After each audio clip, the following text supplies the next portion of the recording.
Narito na nga ang ating highlights advance update ng mga kaganapan bukas sa Akosadha. Tila mayroon na ngang magpapaalam. Sino nga ba sa kanilang tatlo? Si Tristan na nga ba? O di kaya naman ay si Wilfred or si Carol? Dahil sa pagdating nga dito ni Ronnie ay hindi nga inaasahan dito ni Carol na siya pala ang puntarya nito at binaril nga ni Ronnie itong si Carol upang wala na nga daw itong magiging sagabal sa kanila ni Wilfred. Matapos ngang mabaril dito ni Carol si Wilfred ay hindi nga matanggap dito ni Amber. Tila naiyak na lamang ito.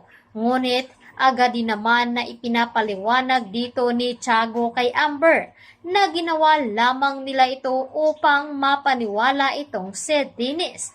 Ngunit may nakalagay nga itong bulletproof doon sa katawan ni Wilfred, kaya nahimatay lamang ito. Sinabi naman dito ni Dennis na wala na nga daw Selby, na mabuhay pa itong si Tristan dahil wala na nga daw itong si Carol.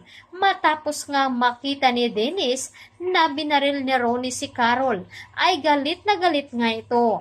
At nagbanta naman itong si Ronnie at dito nga sinabi kay Dennis na magkita na lamang daw sila sa sementeryo. Agad na binuhat ni Dennis itong si Leah at dadalhin nga daw ito kung saan ay walang nang makakaalam at makakakita sa kanila. Kaya naman bago sila umalis doon ay agad din naman na binuhusan ng gasolina ang building kung saan ay naroroon itong si Tristan. At sinindihan nga ito ni Dennis bago ito lumisan sa lugar. Makakaligtas pa nga ba itong si Tristan na ngayon ay hindi pa nga daw matris ng mga pulis ang kinaroroonan nito. Samantalang labis naman ang pag-iyak nga dito ni Aling Pilar at ng best friend dito ni Carol. Hindi nila inaasahan na ganito ang mangyayari dahil sa pagiging obsessed dito ni Dennis kay Carol na gusto nga sumama dito sa kanya.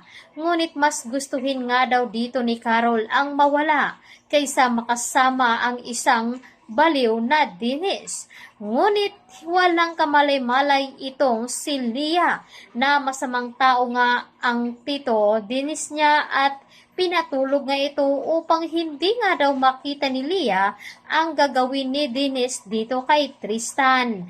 At dahil dyan, nagmamakaawa naman itong si Tristan na huwag gawin nga ito sa kanya. Ngunit hindi na nga nakinig pa itong si Dennis at tuloy nga ang kanyang plano. Dahil dito ay inutos na nga ni Wilfred kay Carol na kailangan na nga daw niyang gawin ang inuutos ni Dennis. Kaya abangan natin ito bukas kung ano nga ba ang mangyayari, kung sino nga ba ang magpapaalam. Dito lamang sa Akosada.